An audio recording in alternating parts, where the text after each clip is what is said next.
Então nesse vídeo, nesse primeiro vídeo dessa semana, a gente vai definir bases ortonormais para subespaços do Rn. Ou seja, a gente vai generalizar o que a gente viu do R2 para ser capaz de tratar qualquer subespaço do Rn. E além disso eu vou dar exemplo de bases ortonormais. Então o que é uma base ortonormal? A gente diz que um conjunto beta finito de vetores, o 1M, é uma base ortonormal de um subespaço do Rn, se em primeiro lugar gera o subespaço e em segundo lugar o produto interno de quaisquer dois desses vetores dá zero, exceto quando os vetores são iguais, e aí dá 1. Bom, como você pode ver, a definição de base ortonormal não explicita que o conjunto é linearmente independente. Mas a gente sabe que para ser base, alguma coisa ser base, o conjunto deve ser linearmente independente. Então, para eu poder, de fato, usar com tranquilidade a expressão base ortonormal, eu tenho que saber que o que eu estou definindo aqui é uma base. Como eu não incluí a hipótese de ser linearmente independente, eu vou ter que provar que ela é consequência do fato de que os vetores são 2 a 2 ortogonais e cada um deles tem norma 1. Como é que a gente prova isso? Então, quero provar que esses vetores, que uma base ortonormal é realmente uma base. Os vetores são linearmente independentes. Então, digamos que a base ortonormal seja, como no slide anterior, formada pelos vetores U1 e U M. Para saber se é linearmente independente, eu pego uma combinação linear igual a zero. Se cada um dos coeficientes for zero, provei que é linearmente independente.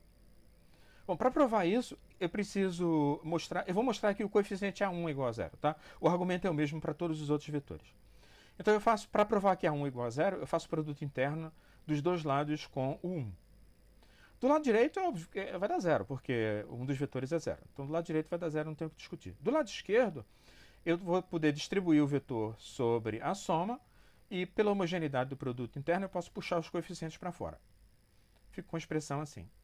Mas quando você olha para a maior parte desses produtos internos, eles são com vetores distintos. E, consequentemente, vai dar zero, porque o produto interno de a base é ortonormal. Então, o produto interno de quaisquer dois vetores que não sejam iguais vai dar zero. Mas, além disso, os vetores são unitários. Então, o produto interno 1 vai dar igual a 1. E, portanto, eu tiro que A1 é igual a zero, que era o que eu queria provar. Tá? Fazendo o produto interno com o 2 e com os outros vetores, você obtém que cada um dos coeficientes é igual a zero. Consequentemente, beta realmente é uma base. Os vetores são linearmente independentes e, portanto, realmente beta é uma base. Primeiro exemplo de base ortonormal é a base canônica do Rn. Os vetores são claramente unitários e é o produto interno de dois diferentes da zero por causa da posição do 1, que nos vetores, em vetores diferentes, aparecem em posições diferentes do vetor. Então, base canônica é uma base ortonormal do Rn. Mas o que mais interessante é a gente dar um exemplo de uma base de um subespaço. No caso aqui de um subespaço R4. Então, estou supondo que o subespaço é o conjunto de solução de um sistema homogêneo que já está em forma escada, para a gente não ter que fazer as contas para escalonar a matriz. Bom, é claro que eu posso resolver isso facilmente. x2 igual a 5x3 da primeira, substituo na segunda, faço as contas e obtenho que x1 é menos 2x3 menos 2x4. Então, um vetor V vai estar em S, C somente C. O x1 é menos 2x3 menos 2x4 e o x2 é 5x3. Os x3 e x4 são os parâmetros nesse caso. E, portanto, a gente pode, colocando x3 e x4 em evidência, os parâmetros, descobrir que V, na verdade, é a combinação linear dos vetores menos 2, 5, 1, 0 e menos 2, 0, 0, 1. Então, esses dois vetores formam uma base do subespaço S. Porque a gente já viu que quando a gente resolve um sistema em forma escada por substituição, os vetores que a gente obtém como geradores do subespaço automaticamente são vetores linearmente independentes. Portanto, isso é uma base. Tá. Então, qual é... detalhe importante aqui. Essa base não é ortonormal. Se você fizer o produto interno desses dois vetores, você verifica que, por causa do posicionamento dos zeros, a única coisa que acontece é que você tem que multiplicar menos 2 por menos 2. Está 4 diferente de 0. Então, essa não é uma base ortonormal. Tá? Então, o que eu quero fazer é construir uma base ortonormal para o mesmo subespaço. Como é que eu vou fazer? Eu preciso de duas coisas para fazer isso. Eu preciso de um vetor unitário em S e eu preciso da fórmula geral dos vetores de S. Para vetor unitário em S, eu vou pegar o vetor menos 2, 5, 1, 0 e normalizar. A norma dele é raiz de 30, então eu vou ter que só dividir o vetor por raiz de 30. Então já tenho o meu vetor unitário.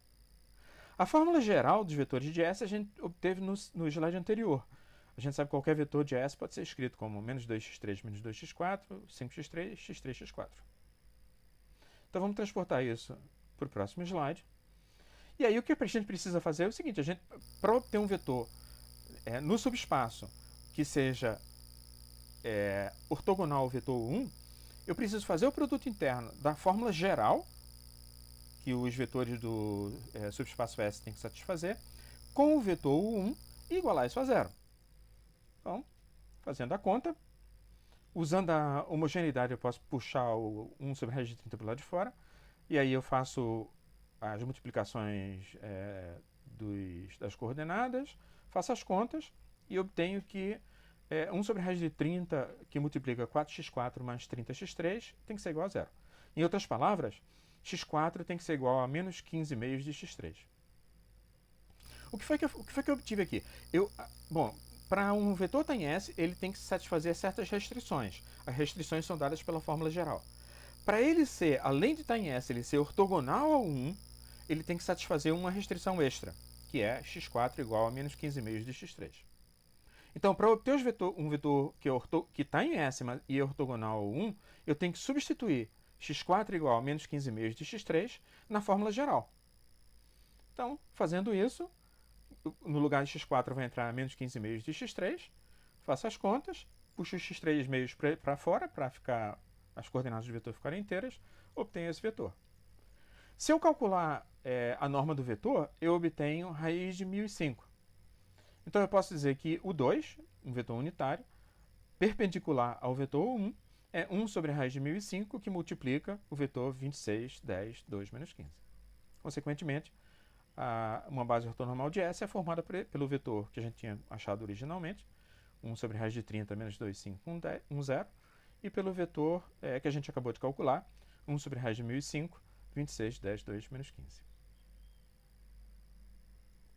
No próximo vídeo, a gente vai ver um método para calcular um vetor que é ortogonal a um subespaço. E esse método que a gente vai ver, que é relativamente simples, é extremamente importante para a gente poder, no terceiro vídeo, falar sobre o algoritmo de ortonormalização de Gram-Schmidt.